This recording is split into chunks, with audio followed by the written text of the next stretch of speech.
हिंदू जाग गए हैं। हिंदू प्रदर्शनकारियों की रैली के चलते ढाका के शाहबाग में 3 घंटे से ज्यादा समय तक जाम लगा रहा।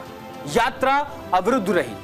छात्र सहित हजारों मुस्लिम प्रदर्शनकारियों ने भी यहां उनके साथ मिलकर अल्पसंख्यकों के हित के लिए एकजुटता दिखाई है।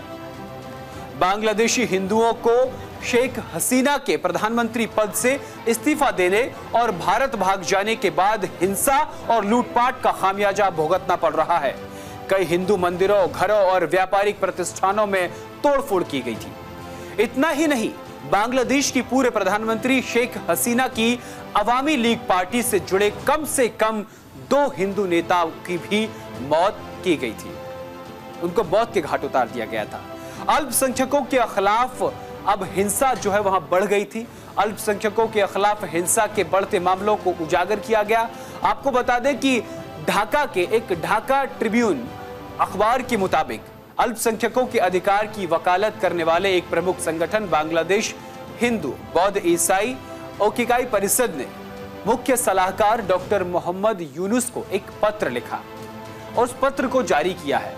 इसमें 5 अगस्त को शेख हसीना सरकार के पतन के बाद से 52 जिलों में उत्पीड़न की 205 घटनाओं का विवरण दिया है। यानी कि 12 जिले केवल ऐसे रहे थे, 12 जिले जहां पर हिंदुओं के खिलाफ कोई हिंसा नहीं हुई। बांग्लादेश से जो उत्पीड़न की आवाज हिंदुओं की उठी वो वैश्विक स्तर पर गई। 205 वो दर्दनाक घटनाओं का जिक्र उस पत्र में किया गया जिन्होंने बांग्लादेश की अंतरिम सरकार की नींव को कमजोर कर दिया है। उत्पीड़न की 205 घटनाओं का विवरण उस पत्र में दिया गया। प्रदर्शनकारियों ने 8 सूत्री मांगों को पत्र को सामने रखा है। अल्पसंख्यकों पर अत्याचार करने वालों पर मुकदमा में तेजी लाने के लिए विशेष न्यायाधिकरणों की स्थापना और पीड़ितों को मुआवजा और अल्पसंख्यक संरक्षण कानून को तत्काल प्रभाव से लागू करने समेत 8 सूत्री मांगे उन्होंने रखी हैं। अब आप इससे अंदाजा लगा सकते हैं कि अब वहां यानी कि बांग्लादेश में हिंदू मुखर हो गया है, अपनी आवाज को तेजी के साथ अब उठा रहा है। आगे बढ़ते हैं। जो तस्वीर वैश्विक स्तर पर छाई रही, एक ऐसी आवाज जो अक्सर भारत से उठती है, अब वो आवाज जब बांग्लादेश से उठी तो भारत में भी हिंदुओं का जोश 7वें आसमान पर था। कारण ढाका में सड़कों पर जय श्री राम के नारे लगाने की तस्वीरें सामने आई तो पहले तो किसी को यकीन ही नहीं हुआ।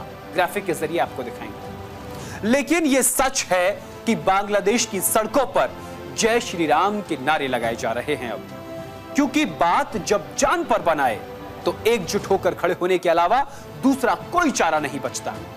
बांग्लादेश एक तरफ हिंदुओं को टारगेट कर रहा है, यानी बांग्लादेश में अल्पसंख्यकों को टारगेट किया जा रहा है, तो वहीं दूसरी ओर बांग्लादेश में हिंदू संगठनों ने प्रदर्शन कर दिया है। अब मोर्चा खोल दिया है कि अब हिंदू यहां पर अत्याचार नहीं सहेगा। अब हिंदू जाग गया है बांग्लादेश में। प्रदर्शन के दौरान हजारों हिंदुओं ने जय श्री राम और हरे कृष्णा हरे राम के जयकारे लगाए। बांग्लादेश में तख्ता पलट के बाद भड़की हिंसा और नई सरकार बनने के बाद यहां पहली बार हिंदुओं की आवाज सुनाई दी। बताया यह जा रहा है कि अपनी जान पर बन आने के बाद कुछ हिंदू समाज ने एकजुटता दिखाई तो उनको देखकर मुस्लिम समुदाय के कुछ लोग भी उनके साथ प्रदर्शन में उनके साथ कंधे से कंधा मिलाकर खड़े हो गए। क्योंकि हिंदू अपनी कौम को बचाए रखने के लिए कुछ भी कर गुजरने को बांग्लादेश में तैयार हैं। अब हिंदू हौसला दिखाते हुए जय श्री राम के जयकारा बुलंद कर रहे हैं। हिंदू भगवानों की मूर्तियों को तोड़ने, मंदिरों पर हमले और हिंदू बस्तियों में आगजनी की तस्वीरें देखकर विचलित हो गए थे, जिसके बाद उन्होंने मोर्चा खोल दिया। और मोर्चा खोलने के बाद जो तस्वीरें सामने आई वो तस्वीरें कट्टरपंथी और चरमपंथी जमाती देखकर उन तस्वीरों को खुश नहीं हो रहे हैं। अब जब मंदिरों के टूटने की तस्वीरें सामने आ रही थी तो यही चरमपंथी खुश हो रहे थे, यही जमाती खुश हो रहे थे। लेकिन अब उनको ये तस्वीरें जो बांग्लादेश की सड़कों से आ रही हैं उनको देखकर वो परेशान हो रहे हैं। उन चरमपंथियों को अब हिंदुओं से खतरा महसूस हो रहा है, क्योंकि हिंदू अब जाग गया है। इस तरह हिंदुओं का एकजुट होकर सड़कों पर उतरना अब उनको रास नहीं आ रहा। खालिदा जिया की बीएनपी पार्टी वालों को भी हिंदुओं के इस फैसले से गुस्सा आया है। इसी प्रदर्शन में शामिल एक शख्स ने बताया, उसको सुना न्यूज इंडिया, और आपको बताने जा रहे क्या कहा। उन्होंने कहा कि अगर हमने ठान लिया तो ठान लिया, यानी हिंदुओं ने जो ठान लिया वो ठान लिया। जब मन बना लिया तो पीछे हटने का सवाल ही पैदा नहीं होता। और उनके इस हौसले की जो आवाज है वो अमेरिका तक पहुंच गई।